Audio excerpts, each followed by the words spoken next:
Assalamualaikum warahmatullahi wabarakatuh. Dalam penggunaan kalimat sehari-hari, kita sering menggunakan keterangan tambahan pada suatu kalimat seperti keterangan tempat, waktu, kondisi, sifat, dan sebagainya. Nah, keterangan ini digunakan untuk memperjelas maksud dari kalimat yang ingin disampaikan kepada lawan bicara. Contohnya kalimat Qama Zaidun. Zaid telah berdiri. Kalimat ini bisa diperjelas dengan menggunakan beberapa keterangan. Misalnya, Qama Zaidun amamal fasli. Zaid telah berdiri di depan kelas. Qama Zaidun at-tawilu. Zaid yang tinggi telah berdiri. Qama Zaidun fil masjidi. Zaid telah berdiri di dalam masjid. Beberapa contoh kalimat di atas menunjukkan maksud yang lebih jelas. Berbeda ketika sebelum ditambahkan keterangan tambahan. Dalam bahasa Arab, ada beberapa jenis keterangan tambahan yang bisa digunakan. Kita awali dengan membahas dua keterangan tambahan, yaitu yang wajib dalam keadaan majrur. Keterangan pertama, jar dan majrur. Keterangan kedua, mudhof dan mudhof ilaih. Pada bab 1, kita telah mempelajari huruf jar dan pengaruhnya terhadap suatu kalimat. Bila suatu kata didahului oleh huruf jar, maka ia wajib dalam kondisi majrur. Majrur adalah istilah yang digunakan untuk kata yang menjadikannya wajib dalam keadaan jar. Tanda asal jar adalah kasrah. Oleh karena itu, banyak kata dalam Al-Quran yang berharokat kasrah apabila didahului oleh huruf jar, sebagaimana yang telah disebutkan pada contoh dalam bab 1. Akan tetapi tidak semua kata yang majrur itu diakhiri harokat kasrah. Ada juga yang diakhiri dengan fathah. Dan untuk kata yang berubah hurufnya, ditandai dengan huruf ya. Silakan perhatikan tabel berikut. Untuk jumlah mufrad, keadaan ketika jar adalah kasrah. Contohnya, sallamtu ala talibi. Untuk jumlah mutsanna, keadaan ketika jar adalah ya. Contohnya, sallamtu ala talibaini. Untuk jumlah jamak mudzakkar salim, keadaan ketika jar adalah ya. Contohnya, sallamtu ala talibina. Untuk jumlah jamak muannas salim, keadaan ketika jar adalah kasrah. Contohnya, sallamtu ala talibati. Untuk jumlah jamak taksir, keadaan ketika jar adalah kasrah. Contohnya, sallamtu ala tullabi. Untuk isim khairu munsharif, keadaan ketika jar adalah fathah. Contohnya, sallamtu ala ahmada. Untuk jumlah isim yang 5, keadaan ketika jar adalah ya. Contohnya, sallamtu ala abika. Sallamtu ala akhika. Untuk kata yang mu'rabnya dengan huruf seperti tasniyah dan jamak mudzakkar salim, ketika jar tanda i'rabnya adalah ya. Adapun untuk yang mu'rabnya dengan harokat seperti isim mufrad, jamak taksir dan jamak muannas salim, semuanya berharokat kasrah kecuali isim ghairu munsharif. Ketika jar, isim ghairu munsharif berharokat fathah.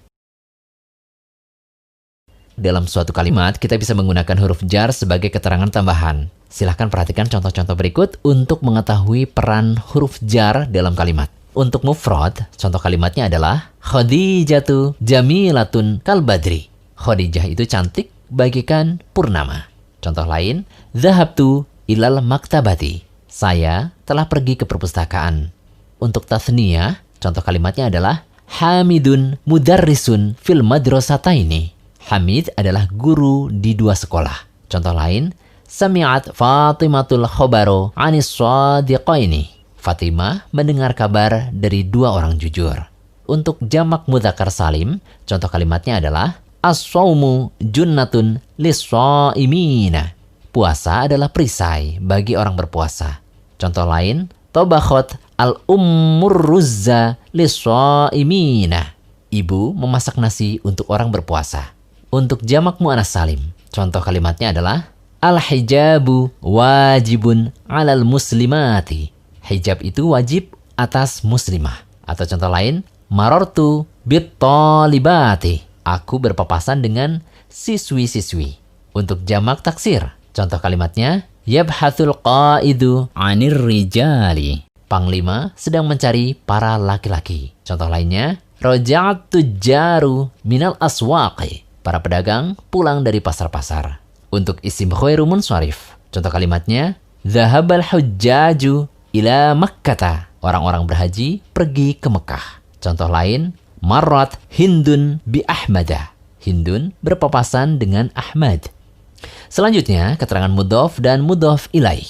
Mudhaf dan mudhaf ilaih adalah frase atau susunan kata yang terdiri dari dua isim. Meskipun terdiri dari dua isim, susunan mudhaf dan mudhaf ilaih bukanlah sebuah kalimat yang sempurna. Karena frasa mudhaf dan mudhaf ilaih biasanya digunakan untuk menjelaskan asal atau kepemilikan dari isim yang pertama. Isim yang pertama yang ingin dijelaskan disebut dengan mudhaf, dan isim yang kedua sebagai penjelasan disebut dengan mudhaf ilaih. Contoh mudhaf dalam bahasa Indonesia, misalnya kita kenal dengan frase cincin emas, artinya cincin dari emas. Pintu jati, artinya pintu dari jati. Buku Zaid, itu berarti buku milik Zaid. Dana umat, itu berarti dana milik umat dan sebagainya. Contoh mudhaf dan mudhaf ilaih dalam bahasa Arab seperti kitabu Zaidin, buku Zaid. Dalam frase di atas, kata kitabu disebut dengan mudhaf, sedangkan Zaidin disebut dengan mudhaf ilaih. Ketika kita menyebut kitabu saja, maka cakupannya masih umum atau nakirah. Maksudnya buku ini bisa tentang apa saja, atau buku milik siapa saja. Namun ketika kita menyebut mudhaf ilaihnya, maka jelas kepemilikan dari buku tersebut. Selain kepemilikan, mudhaf ilaih juga berfungsi untuk menjelaskan peruntukan. Contohnya, kitabul lughati, buku bahasa. Mudhaf ilaih al-lughati dalam frase di atas berfungsi sebagai penjelasan untuk buku yang sedang dibicarakan, yaitu buku untuk bahasa, bukan buku untuk sejarah, matematika, dan sebagainya. Karena sebetulnya susunan mudhaf dan mudhaf ilaih mengandung makna li atau untuk, sehingga asalnya bentuk kedua frase di atas adalah kitabun li Zaidin, bukunya Zaid. Kemudian kitabun lil lughati, buku untuk bahasa. Selain memiliki kandungan makna li atau untuk, mudhaf dan mudhaf ilaih juga mengandung makna min atau dari. Contohnya, khatamu dhahabin, cincin emas. Maka bentuk asalnya sebetulnya adalah khatamun min dhahabin, cincin dari emas. Kaidah-kaidah yang harus diperhatikan pada susunan kalimat mudhaf dan mudhaf ilaih adalah mudhaf tidak boleh bertanwin, baik domatain, kasrotain maupun fathatain. Mudhaf tidak boleh dilekati al. Mudhaf ilaih harus dalam keadaan majrur. Mudhaf boleh rofa, nasab, dan jar sesuai kebutuhan. Berbeda dengan mudhaf ilaih yang wajib dalam keadaan jar, mudhaf tidak wajib dalam keadaan tertentu, karena disesuaikan dengan kebutuhan. Contohnya, ana talibul ilmi, ja'a talibul ilmi, ra'aitu talibal ilmi, marartu bi talibil ilmi. Dalam keempat contoh di atas, kita bisa melihat bahwa mudhaf pada contoh pertama menjadi khobar, maka ia marfu'. Contoh kedua menjadi fa'il, maka ia marfu'. Contoh ketiga menjadi maf'ul bih, maka ia mansub. Dan contoh keempat menjadi jar, maka ia majrur. Silakan perhatikan contoh-contoh pada tabel berikut ini untuk memahami fungsi mudhaf dan mudhaf ilaih dalam suatu kalimat. Untuk mufrad, contoh kalimatnya, kitabu Zaidin jadidun. Bukunya Zaid itu baru. Contoh lain, Ummu Hamidin ammatu Mahmudin. Ibunya Hamid adalah bibinya Mahmud. Untuk tasniyah, contoh kalimatnya, uququl walidaini mamnu'un. Mendurhakai kedua orang tua itu terlarang. Contoh lain, ishtara talibun qamusal lughataini. Siswa membeli kamus dua bahasa. Untuk jamak mudzakkar salim, contoh kalimatnya, Aisyatu Ummul Mu'minin. Aisyah adalah ibu kaum mukminin. Contoh lain, ad-du'a'u silahul muslimin. Doa adalah senjata kaum muslimin. Untuk jamak mu'anats salim, contoh kalimatnya, ra'aitu aba at-talibati. Aku melihat ayah-ayahnya para siswi. Contoh lain, azmut talibati qawiyun. Tekad para siswi itu kuat.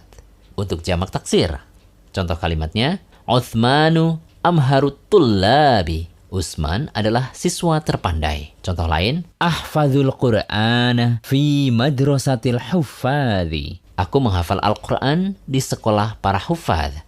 Untuk isim khairu munsharif, contoh kalimatnya, haqibatu Ahmada jamilatun. Tasnya Ahmad itu bagus. Contoh lain, akhu Aisyata Abu Uthmanah. Saudaranya Aisyah adalah bapaknya Utsman.